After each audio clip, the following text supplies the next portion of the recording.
ते दृश्य बघून तर माझ्या अंगाला काटे आले. चला पूर्ण स्टोरी सांगते. नमस्ते मित्रांनो, मी आकांक्षा. आणि मी आदित्य. आमचा बनारसचा दुसरा दिवस आणि तोही महाशिवरात्रीचा. वर उपवास. दिवसाची सुरुवात केली बनारसची फेमस लस्सी पिऊन आणि मग पायदळ वारी निघालो दुर्गाकुंडकडे. सुरुवात केली गणपती बाप्पाच्या दर्शनाने. एकाच ठिकाणी तिथे 3-4 मंदिरं आहेत. समोर पूर्ण लाल रंगातलं दुर्गादेवीचं मंदिर, बाजूलाच सत्यनारायण आणि तुलसी मानस मंदिर होतं. खूपच सुंदर. मग थेट निघालो संकटमोचन मंदिरासाठी, पण ते बंद होतं. मध्ये त्रिमंदिर दिसलं. तिथे बालाजी, हनुमान, श्रीराम आणि खाटूश्याम एकत्र निवास करतात. तिथे थोडा वेळ बसलो. नंतर संकटमोचनला पोहोचलो. तिथेही मोबाईल अलाव नाही, लॉकरमध्ये ठेवावे लागतं.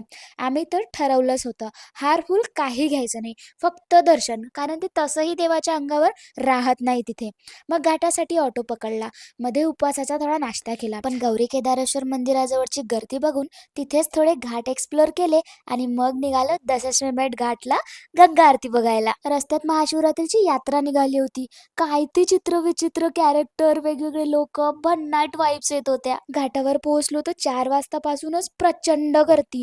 आरती 6:30ला सुरू होणार होती, म्हणून तिथे चहा घेतला आणि मग आरतीच्या आधी एक आजोबा 5 मिनिटं सलग शंख वाजवत होते. लिटरली अंगाला काटे आलेत माझ्या. माझी तर इच्छा होती पायच पकडावं त्यांचे. मग ती गंगा आरती शब्दात सांगता येणार नाही, इतका डिवाइन एक्सपिरियन्स होता.